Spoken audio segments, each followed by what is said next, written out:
What's up, guys? Are you looking for a compact, powerful V-mount battery?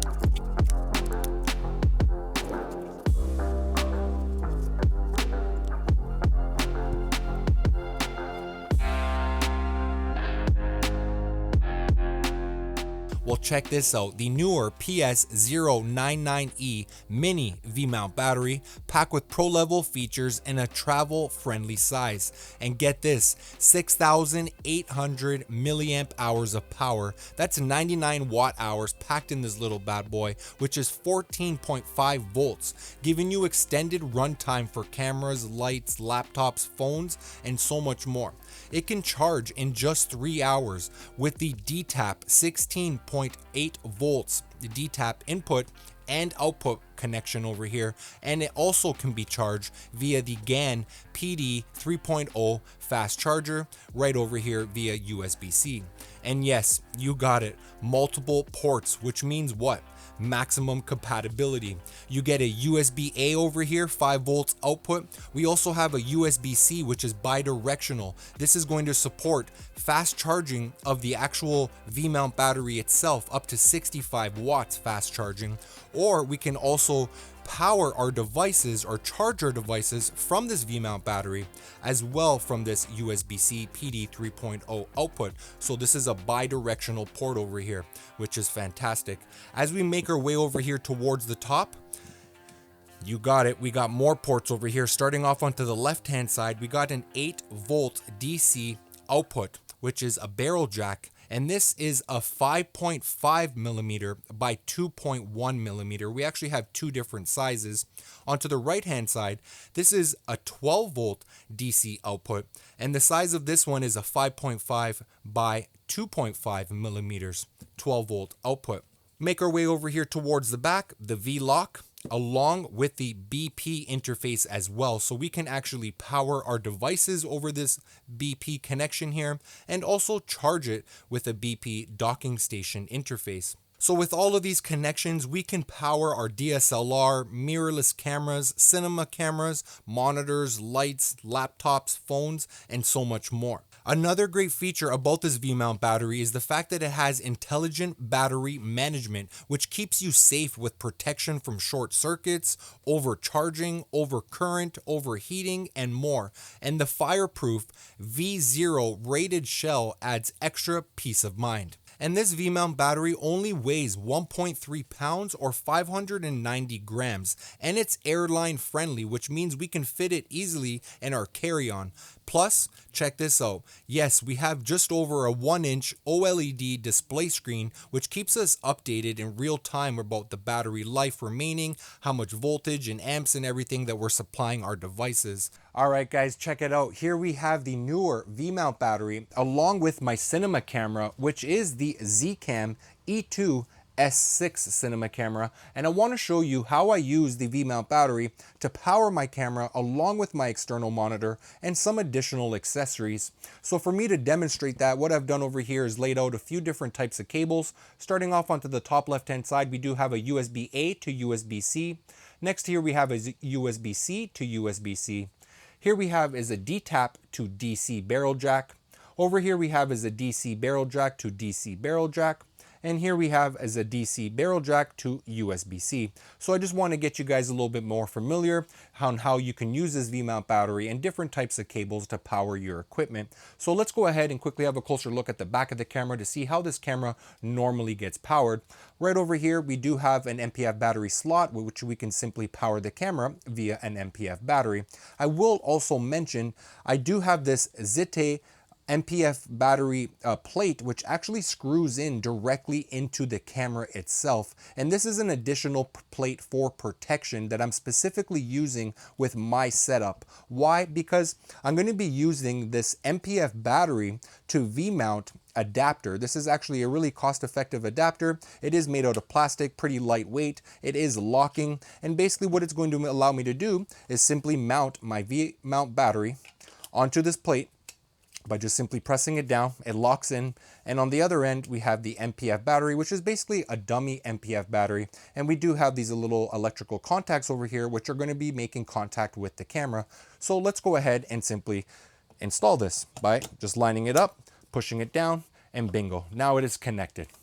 You can see now the V-mount battery is connected to the adapter, and the adapter is now connected to the camera. Again, why did I use that zit tape plate? Because I don't want to be bumping into this MPF battery or anything and actually damaging the electrical terminals onto the actual camera itself. So I have that zit tape plate adapter screwed into the camera for extra protection. Perfect. So now we can actually turn on the camera because the V-mount battery connected to the MPF dummy battery plate is now powering the camera. So let's go ahead and do that. Press and hold the power button, and you'll notice top shot over here, top view, the camera is now powering on with the small little display screen you can see that we have here. And yeah, the camera's on and ready to go, but I can't judge exposure and focus and all that stuff with this small little built-in screen over here, so that's why I need my external monitor. And this is actually the OC G7 Pro, and this monitor can actually be powered a few different ways. For an example, it can get powered via an MPF battery. We also have a DC input as well, which I'm going to be taking advantage of the DC input. So how am I going to power this monitor off the V-mount battery? So let's go ahead and simply demonstrate. We'll put the rig over here to the side. We'll open up the port over here, the cover for the D-tap connection, and we're going to be using this cable over here, which is my most preferred cable, I would say, that I would use majority of the time. Again, this is the D-tap to DC cable. So let's go ahead and connect this D-tap cable. Make sure we install it the correct way. Okay, perfect. And now we're just going to run this cable. For an example, we can tie it to our rig or run it the way we want to, and we're just going to go ahead and simply push it in over here at the back of the monitor. Bingo, we're good to go. Give you guys a closer look at the back of the monitor. That's where I connected it, right over here. This bottom cable, that's the HDMI at the top. So we're going to go and now press the power button, press and hold it for a few seconds to power on the monitor. 1, 2, 3. Let the monitor boot up. Monitor is booting up. As you guys can see, camera's already on. And soon enough, within a couple of seconds, once it's booted up, we'll have an image coming through from the camera to the monitor. And there we are. We have an image coming through, as you see. Perfect. And this is actually a touch screen, and it does have a bunch of features which I can actually control the Z-Cam from this monitor, but I have a designated video on that if you guys want to know more about this monitor. So just like that, V-mount battery powering the camera, now powering my monitor. Perfect. Well, you know what? Sure enough, I'm not done here. I want to mount a few other accessories over here for an example. So one of the accessories that I want to mount, we'll start off with the wireless transmission system, which is the Hollyland Pyro S. So let's see how we're going to do this. Well, I have this little magic swivel arm over here screwed into it, ready to go. And what am I going to do? I'll try to give you guys a half decent view. We'll put the rig over here to the side. I'm going to screw it in right here. Perfect. We'll just screw it in.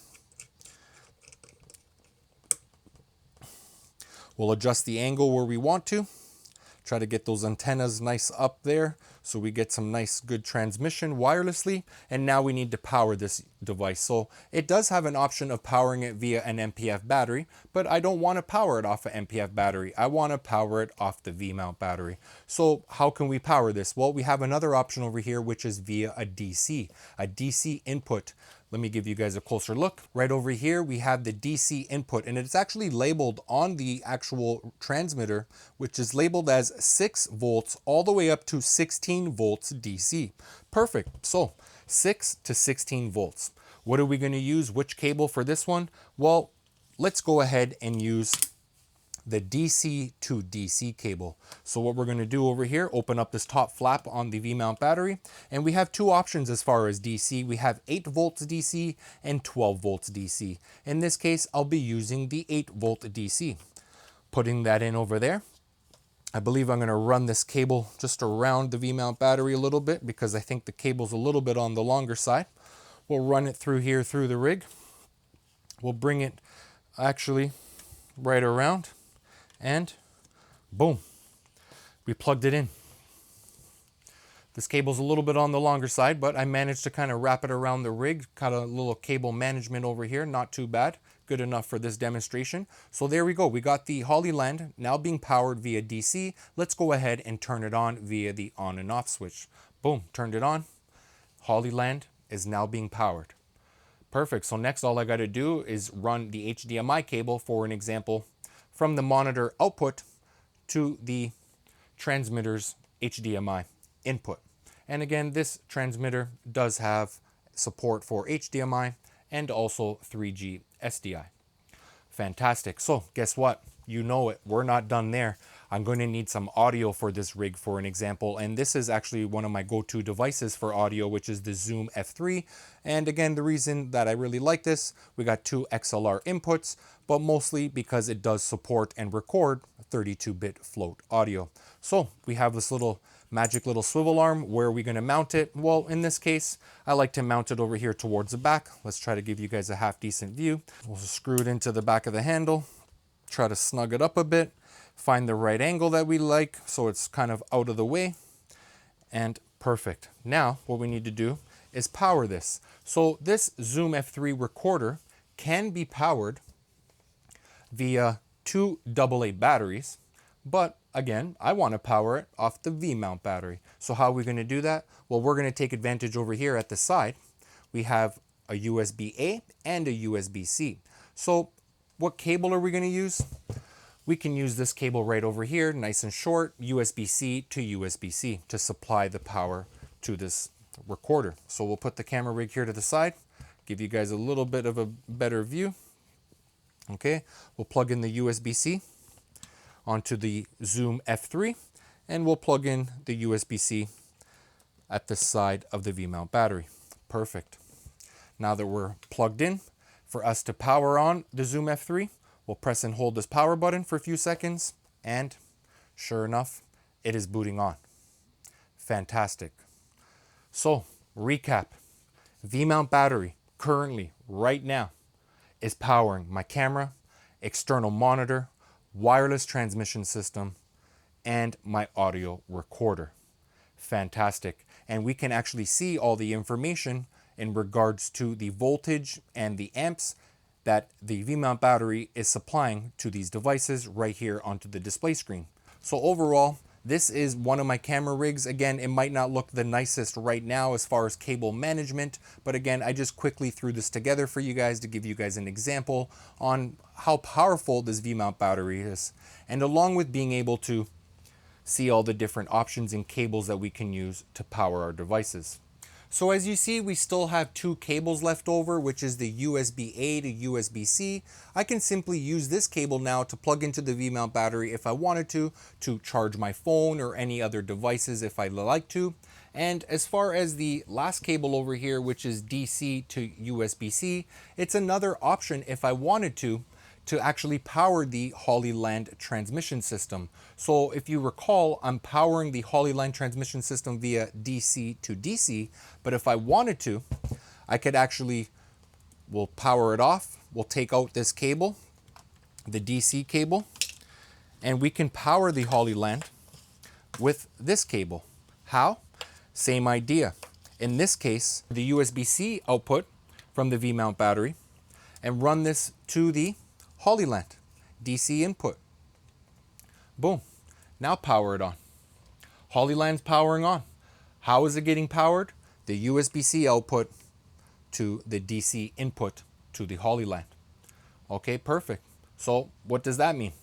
Now the audio is not connected. No problem. If I wanted to, I could use now the USB-A to USB-C to power my audio device. I don't think you guys need a demonstration, but we'll just do it anyways because it's pretty straightforward. We'll plug in this USB-A at the side of the V-mount battery, and we'll get the other end, USB-C, plug it in here to my audio device, and we'll power it on. long press, and bingo. The Zoom F3 is also now being powered. Hopefully I didn't lose you guys. I tried to keep it as simple as possible. Again, bear with my cable management over here. I'm just using whatever cables I have on hand just to kind of demonstrate. Again, I do commonly take apart my camera rigs depending on what I'm filming. I do attach certain accessories to my camera rigs depending on my needs for that day, for that shooting. Again, I would normally take a little bit of extra time to organize my rig, make it nice and neat and compact, and again, built for a nice solid day of filming. And this V-mount battery from Neewer is definitely going to be helping with that. So yes, the Neewer PS099E, powerful, portable, and ready for any shoot.